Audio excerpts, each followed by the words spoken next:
Good morning everyone. Video' এটা বনাইছোঁ, আপোনালোকে চাব।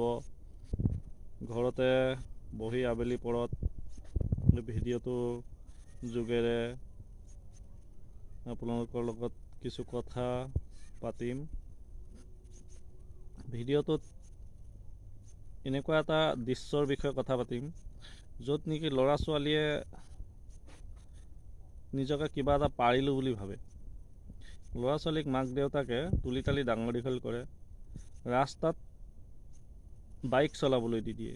সৰু সৰু ছোৱালী 9-10 বছৰীয়া ছোৱালীক বাইক চলাবলৈ দিয়াৰ তাৰ পাছত মোবাইলত সেইবিলাক আপলোড কৰাৰ কোনো প্ৰয়োজন নাই। গতিকে মই কথাটোহে কওঁ যে 10-12 বছৰীয়া ছোৱালীক বাইক চলাবলৈ দি যদি ভাল কাম কৰিছে বুলি ভাবিছে, সেয়া নিশ্চয় বেয়া কথা। কাৰণ সেইজনী ছোৱালীয়ে বাইকখনৰ কণ্ট্ৰলটো ল'ব নোৱাৰে। তাতোতকৈ ডাঙৰ কথা, তেওঁ জ্ঞানেই অহা নাই এতিয়ালৈকে বৰ্তমান। সেইকাৰণে মানুহে সাৱধানতা অৱলম্বন কৰিব লাগে। কিন্তু কিছুমান মানুহ এনেকুৱা মূৰ্খ, তেওঁলোকে ভাবে কি ছোৱালীজনীক বাইক চলাব দি যেন ভাল কাম কৰিছে, সেইটো ভাবে। সেইকাৰণে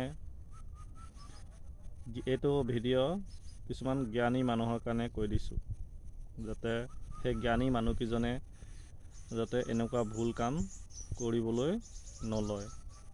এক্সিডেণ্টো হ'ব, আৰু এক্সিডেণ্ট হোৱাৰ পাছত কি দশা হ'ব সেইটোতো ভগৱানেহে জানে।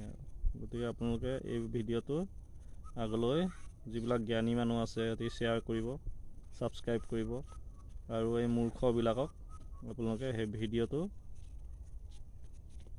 পাৰিলে দেখুৱাব লাগে, আৰু নোৱাৰিলে ছাবস্ক্ৰাইব কৰি দিয়ক। আপোনালোকে আগলৈ যাব, সিহঁতি নিজে চাই নিজে বুজি পাব। জয় হিন্দ, জয় ভাৰত।